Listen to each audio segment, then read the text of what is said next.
예, 김영호 한국당 공관위원장이 고향 출마를 고집하고 있는 홍준표 전 대표와 김태호 전 지사에게 오늘까지 험지 출마에 대한 답을 달라며 최후 통첩했습니다. 만일 이들이 수도권 험지 출마를 받아들이지 않을 경우 공천에서 배제할지 주목되고 있습니다. 네, 한편 황교안 대표가 종로 현장 행보 도중에 5.18 광주 민주화 운동을 무슨 사태로 지칭해서 논란이 되고 있습니다. 이 관련 내용들 김형주 전 국회의원, 이도화 전 국회의원 두 분과 함께 짚어보겠습니다. 예, 어서 오세요. 안녕하세요. 예. 한국당, 새보수당 통합 얘기 좀 하겠습니다. 유승민 의원 신설합당 이야기를 하면서 이제 총선 불출마까지 꺼내지 않았습니까? 네. 한국당이 이걸 사실상 수용한 것 같습니다. 13일 전국위원회를 개최해서요. 새보수당과 전진당 합당을 하겠다 결의했습니다. 그래서 지금의 속도가 있게 진행되는데 일단 전국위원회 결정 나고요. 빠르면 이르면 16일 정도 이야기도 나옵니다. 만약에 이게 순조롭게 됐다. 그러면 진짜 통합신당이 대통합신당이라고 같이 만들어진다고 하는데 된다면 총선에서 어떤 또 파급 영향이 있을 거라고 예상하십니까? 아무래도 이제 이번 총선은 이제 양자 구도가 된다는 그 특징이 하나 있고요. 또 제도적으로 보면 준연동형 비례대표가 있기 때문에 당이 크다 작다를 떠나서 흩어져서 뛰기 시작하면 사실은 비례대표 의석에 굉장히 큰 혼란과 차질이 있을 수밖에 없고요. 왜냐하면 비례대표 의석을 많이 얻기 위해서 후보자가 끝까지 뛰는 그런 경우들도 많이 제도는 다소 달라졌지만 이제 그런 면에서 조금 당이 전략을 세우는데 굉장히 편리하다는 측면. 어차피 제가 생각할 때 이 시점에서 이 기준으로 가는 것이 어떤 면에서는 초기부터의 로드맵이 아니었나. 2월 중순 되면 합당이 되고 말하자면 새로운 신당 이름으로 통합 신설 합당이든 어떤 한 당의 중심이 되든 빅텐트가 되든 간에 그러면 이제 소위 말하는 교섭단체가 되는 3월 27일 전까지 모든 시도당 개편대회를 완료하면서 총선을 치른다. 그럼 상당히 안정되게 큰 두 축으로 보수 진영에서는 말하자면 미래한국당이라고 하는 위성정당, 논란은 되고 있습니다만은 그런 비례전동하고 이쪽은 단일하게 지역구 공천을 할 수 있다라고 하는 이제 그런 부분들이 시계열적으로 맞아떨어질 수 있다는 면에서 굉장히 보수 진영에서는 굉장히 한 방향으로 갈 수 있다는 면에서 큰 힘이 될 것이고 실제로 이번 총선은 저는 그런 의미에서 양대 축의 초박빙 대결이 아닐까 그런 의미에서 이게 큰 힘이 된다고 보여지는 거죠, 보수 쪽에도. 의원님, 유승민 의원 지난번에 총선 불출마 또 신설 합당 이야기 나온 뒤에 좀 분위기가 많이 바뀌었습니까? 당내 분위기 어떻습니까? 예, 사실 어느 정도 예상은 하고 있었지만 이게 희망적인 그 예상인지 아니면 현실 가능한 건지 모두 또 어느 정도는 약간은 의혹을 갖고 불안감을 갖고 이제 현장에서 뛰는 분들이 많았는데 사실 그 주말을 넘어서면서 이 부분에 대해서 결론이 나니까요. 사람들이 이제 좀 더 안심하고 현장에서 뛰게 되는 거죠. 그리고 유승민 그 의원이 사실은 그 원외 그 지역 위원장들도 많으시잖아요. 새보수당에. 근데 그분들한테도 사실 다 이 부분을 발표를 하고 나서 이제 통보 형식으로 말씀을 주면서 양해를 구했다고 하더라고요. 그만큼 좀 전격적으로 이루어진 일이고요. 그리고 또 이게 시간이 제가 항상 말씀을 드리지만 총선이라는 배수진이 있기 때문에 여기에서 역산을 해서 이게 타임 스케줄이 정해질 수밖에 없기 때문에요. 2월 중순까지는 합당도 이루어져야 되고 또 통추위하고 그 부분하고도 정리되는 게 2월 하순까지는 다 정리가 돼야지 실질적으로 선거 공천 작업도 해야 되고요. 또 선거 운동도 해야 되니까 2월 하순까지는 이제 모든 작업이 좀 완료될 가능성이 크지 않나. 그래야지 이제 그 유권자들에게 사실 보수 우파에서 말씀을 드릴 수가 있죠. 저희를 좀 찍어 주십시오. 명분을 내세우면서 정권 심판론을 작동하기 위해서 힘 있는 야당이 되고자 하니까 저희를 찍어 주십시오라고 말을 할 수가 있기 때문에요. 명분, 실리 다 생각하면 2월에는 이 합당 과정이 다 완성이 되지 않을까 싶습니다. 그렇다면 사실 황교안 대표와 유승민 의원의 만남이 빨리 성사가 돼야 할 것 같은데 아직까지 언제 만날 것인지 이야기만 나오지 일정이 잡히질 않고 있단 말이에요. 이건 왜 이렇게 늦어진다고 보세요? 근데 처음에는 이제 당 쪽에서 어떤 얘기가 있었냐면 그 창준위가 있어요. 그래서 준비위원회가 있어서 여기에 그 지금 통추위에서 준비하는 작업들 있죠. 전진당도 있고 또 박형준 위원장이 하는 그런 작업도 있고 또 국민통합연대도 있고 또 우파 시민단체들이 쭉 있어요. 그래서 그 그 창준위에 들어와서 이 부분을 그러니까 자유한국당에서도 하고 있고 해서 이 부분을 합치는 그런 작업을 하고 세보수당하고 당대 당으로 통합을 하면 이 창준위하고는 어떻게 정리를 해야 되나 이 문제가 좀 있었어요. 그래서 그 아마 자유한국당 쪽에서는 이 창준위에 들어오는 게 좋지 않겠느냐. 다 들어와서 자유한국당에 나중에 들어가서 합당을 하는 그래서 권리 의무를 다 승계하는 그런 형식으로 이제 절차적인 문제인데요. 예. 그런 부분에 대해서 조금 이견이 있는 것 같은데 근데 지금 2월 13일 날 전국위원회를 열겠다는 얘기를 했고 그다음에 그 세보수당은 이런 합당 작업에 있어서 전국위원회까지 필요하지가 않거든요. 한 일주일이면 이 부분 합당 작업을 완료할 수 있는 간결한 당원 당규가 있어요. 그래서 이런 부분까지 서로 얘기가 이루어지고 있는 걸 보면 제가 말씀드린 그런 절차적인 문제는 이제 아주 부수적인 거기 때문에 빨리 정리가 될 수 있지 않을까 싶습니다. 근데 사실은 다른 그 합당 작업이나 아니면 이제 창준위에서 같이 흡수합병은 아니고 연대 통합 과정을 논의하고 있던 여러 시민단체와의 관계 정립을 어떻게 할 것인가, 세보수당과의 관계를 이런 부분에 고민이 좀 있지만 정리는 될 수 있는 문제가 아닌가 싶습니다. 예. 자, 한국당 한교안 대표의 종로 출마 그리고 세보수당 유승민 의원의 백의종 군 이후로 분위기가 어떻게 달라진지 모르겠습니다. 중진 의원들의 험지 출마론은 계속 나오고 있는데 김영호 공관위원장 고향 출마 고집하고 있는 홍준표 전 대표 그리고 김태호 전 지사에 대해서 오늘까지 조금 확답을 달라 한 것 네. 같습니다. 만약에 다른 곳에 계속해서 고향 출마를 고집한다면 공천에서 배제할 가능성까지 있다고 보십니까? 저는 이제 그런 입장을 세워놓은 것 같아요, 공관위가. 아, 그렇습니까? 예, 그래서 과거에 보면 민주당에서 현재 우리 당대표이신 세종시의 이해찬 대표를 컷오프시키는 그런 사례도 있었지 않습니까? 그래서 그러한 그 경우가 되풀이될 가능성도 저는 있다. 왜냐하면 김태호 전 지사 같은 경우는 자기 지난번에 불출마했다라는 측면 그리고 말하자면 홍준표 전 대표도 그동안에 계속 험지만 있다가 이제 마지막 고향에 와서 마무리하겠다는데 왜 나를 못 살게 구냐 이런 나름대로의 어떤 명분, 자기들 예. 명분이 있기 때문에 당에서 만약 이런 입장을 끝까지 고수하고 김영호 공관위원장께서도 뒤로 물러나기 어려운 그런 처지인 것 같고요. 그래서 마지막 이렇게 사인을 보냈는데 이제 그런 면들이 이제 2, 3일 내에 결과가 나오겠습니다만은 입장 발표를 하고 아마 당에서는 계속 고소할 경우에 어쨌든 공천을 줄 수 없다라는 입장을 보일 가능성이 많고 그러면 따라서 이분들이 말하자면 고향에 있는 자기 지역구에 계시는 분들한테 양해를 구하면서 무소속 출마도 불사할 수 있는 그래도 당선이 될 수 있는 지역이니까 뭐 밀양이나 어떤 창녕이나 다 그런 지역이니까 그런 부분으로 갈 가능성이 매우 높다 저는 그렇게 봅니다. 예. 의원님께서는 어떻게 좀 전망하십니까? 근데 사실 김영호 공관위원장님이 지역에 내려가서 이 두 분을 직접 뵙고 올라온 거거든요. 그냥 뭐 서울에서 전화만 하시고 말고 이게 아니라 예우를 다 갖춰주신 거예요. 직접 지역까지 내려가셔서 그리고 시간도 바로 답을 달라고 한 게 아니라 김 의원님의 말씀하신 것처럼 지금까지 선거 운동을 하면서 도와주신 분들이 있을 거 아니에요. 그죠? 뜻을 같이 하신 분들한테 양해를 구할 시간도 이제 주신 거예요. 이제 답변을 뭐 언제까지 해달라 이런 말씀을 하셨기 때문에 그러니까 저는 당에서는 할 만큼 한 게 아닌가 이런 생각이 들어요. 그리고 그 홍준표 전 대표께서 나오겠다고 하시는 데가 밀양, 의령, 창녕인데 본인 고향은 이제 창녕이시라는 거죠. 근데 그 단일 지역구도 아니에요. 그러니까 다른 데랑 두 군데랑 합쳐져 있기 때문에 고향에 출마하겠다는 것도 그 단일 지역구일 때보단 조금 명분이 약하고요. 김태호 전 지사의 경우에도 사실은 산청, 함양, 거창, 합천이 합쳐져 있어요. 여기도 단일 지역구가 아니에요. 본인 지역은 거창이니까 4분의 1이죠. 그리고 본인은 김태호 전 지사는 김해을에서 2번 국회의원을 하셨어요.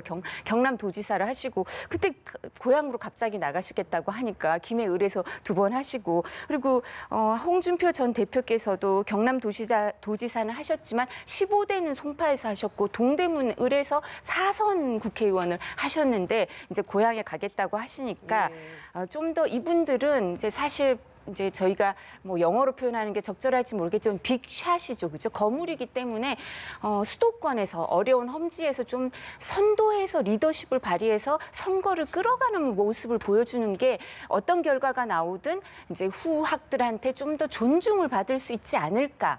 그리고 고향에서 이렇게 하신다는 게 단일 지역구도 아니기 때문에 명분도 좀 약하고 예. 이런 마음이 있는 게 사실입니다. 네, 공관위가 이렇게 직접 밀양까지 찾아가서 홍 전 대표를 만나기도 했고 움직임이 굉장히 좀 활발한 것 같다는 생각이 드는 게 어제 공천관리위원회에서 태영호 전 영국 주재 북한 공사에 대한 영입을 발표를 했습니다. 네. 이 부분도 굉장히 좀 이례적인 것 같아서 그렇습니다. 또 서울 네. 또 서울에 있는 지역구에 출마를 네. 하도록 비례도 했다. 아니고 지역구에 예, 왔습니다. 이랬습니다. 어떻게 좀 그러니까. 보셨습니까? 아무래도 이제 그러한 부분들은 어떤 그 가치와 지향 그런 것 또 그 평화 공사가 지니고 있는 레벨 이런 것들이 있기 때문에 아마 수도권 그 또 자유한국당 뭐 통합신당 입장에서 좀 안정권인 지역에 내보낼 수밖에 없지 않겠느냐.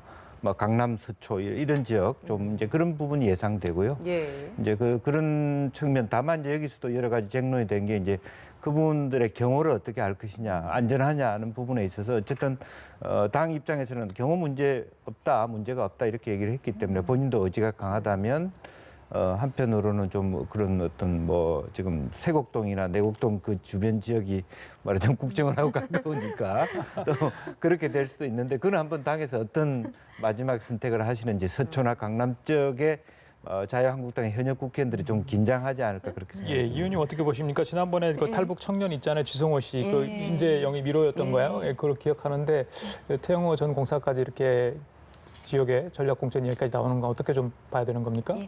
지금 이제 보수 우파 유권자들 입장에서는 지금 정부에 대해서 좀 비판적인 시각을 갖고 있는 것 중에 하나가 이제 안보 문제가 있을 수밖에 없죠. 그리고 북한 인권 문제에 대해서도 이제 좀 더 강력하게 주장을 해야 된다. 대통령께서도 인권 변호사 출신이신데 이런 불만을 갖고 있는 사람들도 있습니다. 그래서 그 부분에 대해서 저는 사실 지성호 씨를 영입한 것도 바람직하다고 생각을 하고요.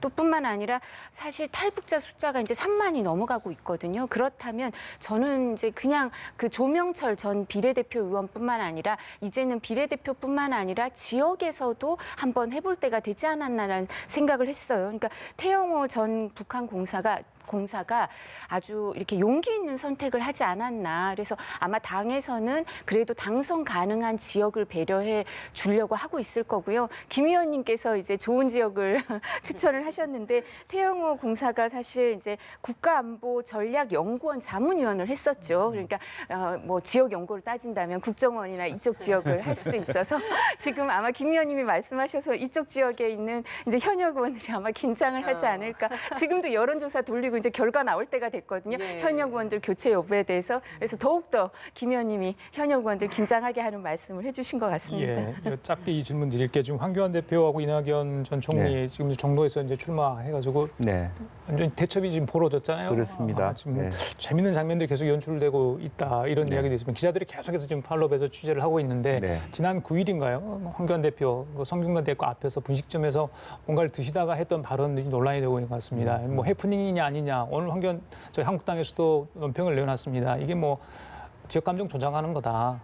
사실상 어떤 의도에서 발언한 건데 이게 지금 잘못돼서 여당 쪽에서 공격을 한 거다 이렇게 지금 이야기를 하고 있거든요. 네. 어떻게 보세요? 어쨌든 뭐 이 무심결에 그런 답변을 했더라도 그것은 좀 잘못된 것이죠. 그러니까 여러 가지 논란이 있는데 저도 지난 선거 때 보면 뭐 정동영 대표의 노인평화 발언도 딱 일주일 가더라고요. 총선 기간 동안에. 그렇기 때문에 큰 틀에 보면 이거는 그냥 문제가 있다라는 정도고 뭐 선거의 여파가 거의 없다고 그렇게 봐야 될 것 같고 다만 어떤 그 정치인이 되고자 하면 어떤 문제에 대해서 어떤 기자의 질문에 대해서 무심코 답변하는 일은 없어야 되겠다는 거기서 자기 의지와 잠재적인 가치가 발현되기 때문에 그것이 과연 자기 스스로가 적절하냐 하는 것도 좀 되짚어 봐야 될 부분이 있다고 봅니다. 예. 네, 저는 사실 이 말씀을 듣고 좀 생각이 났던 게 임수경 전 국회의원이 2000년에 이제 광주 그 민주화 운동 전야제 행사를 자신이 5시간 진행하고 나서 현역 의원들하고 정치인들이 모여 있다 그래서 불러서 가봤더니 그게 단란 주점이더라. 거기서 술을 마시고 무리를 일으키는 행동을 하면서 자신을 불러서 또 자신한테도 무례한 행동을 했다고 아주 자세하게 써서 그걸 올린 적이 있었어요. 근데 그때 그 무리를 일으킨 분들, 그러니까 이분들이 사실 5.18 민주화 운동에 기대서 정치권 생활도 하고 이러신 분인데 그 행사 끝나자마자 가가지고 단란주점에서 술을 마시면서 무리를 일으키는 행동을 했다는 건데 임수경 전 국회의원의 그 당시 그 글을 보면 그 주점에 그 일행이 그분들밖에 없다는 거예요. 딴 분들은 광주 분들이 여기 와서 누가 술을 마시겠어요, 이날. 그러니까 그분들이 근데 지금도 20대 국회의원을 더불어민주당에서 하고 계시는 분들이 몇 분 계세요. 그러니까 더불어민주당에서나 아니면 진보 진영에서는 그분들을 빨리 정리를 하셔야 되지 않나. 그분들의 역사 인식에 대해서 문제 제기를 하는 게 더욱더 5.18 민주화 운동의 그 역사성, 정통성을 바로잡는 데 도움이 되지 않을까 합니다. 예, 알겠습니다. 종로 지역 이제 운동을 하러 다니다가 네. 이제 이 일이 있었습니다. 그래서 종로 관련된 이야기를 좀 더 해보도록 하겠습니다. 지금 여론조사 결과를 보면 네. 이낙연 전 총리가 54.7% 그리고 황교안 대표가 34% 네. 정도로 일단은 이낙연 총리가 좀 많이 앞서고 있는 모습이기는 합니다. 근데 네. 총선이 2달 정도는 뭐, 남아 있기 때문에 좀 어떻게 좀 예상을 하십니까? 그 시간이면 사실은 그 총선이 가까워지면 상당히 많이 근접할 거라고 보여지고요. 뭐 상대적으로 보면은 이제 이낙연 총리가 한 4~5% 좀 지지율이 내려간 반면에 뭐 한교안 대표가 한 10% 올라가면 사실은 50대 45 이런 정도 근접하면서 어떤 선거 기간을 치를 가능성이 많다고 보여지고 이제 지난번에도 그 종로구의 특성상 이제 동부 벨트, 서부 벨트 이렇게 얘기하는데 사실은 동대문이라고 하는 문이 있는 지역이 종로구예요. 그 바로 뒤가 숭인동, 창신동 이게 예. 과거에 말하자면 봉제 공장이 많은 곳이 있고 이제 그런 면에서 청운동, 부암동, 뭐 평창동 이런 부분은 다소 안정되고 보수층이 안정돼 있는 부분이 있고 이제 그렇기 때문에 그 지역을 그 전에 정세균 대표는 둘 다 이겼다라고 하는 이제 부분인데 과연 이 두 분들을 그 지역을 갈라갈 것인지 얼마나 상호 부분에 대한 어떤 그런 지역 그 자기 대표성을 확장하느냐의 문제가 달려 있다고 보는데 아마 재미있는 그런 어떤 그 선거가 초박빙 선거가 되지 않을까 그렇게 생각합니다. 예. 예, 저는 보니까 이제 4년 전에 3월 23일 날 연합뉴스하고 KBS가 여론조사 결과를 발표를 했어요. 근데 오세훈 후보랑 정세균 후보인데 오세훈 후보가 45.8%, 정세균 후보가 28.5%였어요. 근데 결과는 어땠죠? 그죠? 반대가 됐죠. 그렇죠. 정세균 후보가 당선이 됐습니다. 그러니까 지금 여론조사 뭐 20% 이상 큰 격차로 앞서고 있다. 이거는 의미가 없는 것 같아요. 3월 23일이었는데 4월 그때 13일인가 14일 날 선거했는데 결과 그렇게 뒤집힌 걸 보면요. 그래서 이 부분은 아직도 더 살펴봐야 될 것 같고요. 오히려 이낙연 전 총리가 계속 선점 효과를 종로에서 누리셨죠. 계속 나온다고 하셨고 뭐 집도 이사를 가네 만에 집을 얻으셨네 만에 이렇게 화제성이 있었기 때문에요. 이 부분은 살펴봐야 될 것 같고 여야도 또 여야의 야당 후보에 대한 지지는 조금 더 숨어 있다 이런 얘기도 있기 때문에 이 부분도 좀 더 지켜봐야 될 것 같고요. 그리고 또 이정현 의원이 불출마 선언도 해줬기 때문에 보수 우파는 지금 단합되고 있다. 이래서 정권 심판론이 여기서는 종로 지역은 이제 인물론도 물론 중요하겠지만 정권 심판론이 작동할 여지도 크지 않을까 싶습니다. 예. 자, 이 질문은 이 의원께 먼저 드릴까요? 정봉주 전 의원 관련 내용인데 일단 당에서는 이비 후보 부적격 판정을 내렸죠. 어제 오후 정도에 정 전 의원이 자신의 입장을 밝힐 것으로 저희들이 알고 있었는데 좀 하루 정도 미뤘습니다. 오늘 오후에 뭔 이야기를 한다고 합니다. 무소속 여기까지 나오던데 어떻게 예상을 하십니까? 사실 이 문제는 이렇게 끌고 가는 것 자체가 여성 유권자들한테는 좋지 않게 보일 수밖에 없는 것 같습니다. 그러니까 정봉주 전 의원이 당을 생각한다면, 애당심이 있다면, 애국심이 있다면 본인의 입장을 빨리 정리해 주는 게 당에 도움이 될 텐데요. 그리고 당에서도 왜 이렇게 이거를 오래 끌었는지 조금 이해가 안 되는 게 있어요. 그리고 이해찬 대표가 사실 주말에 만난 거 아닙니까?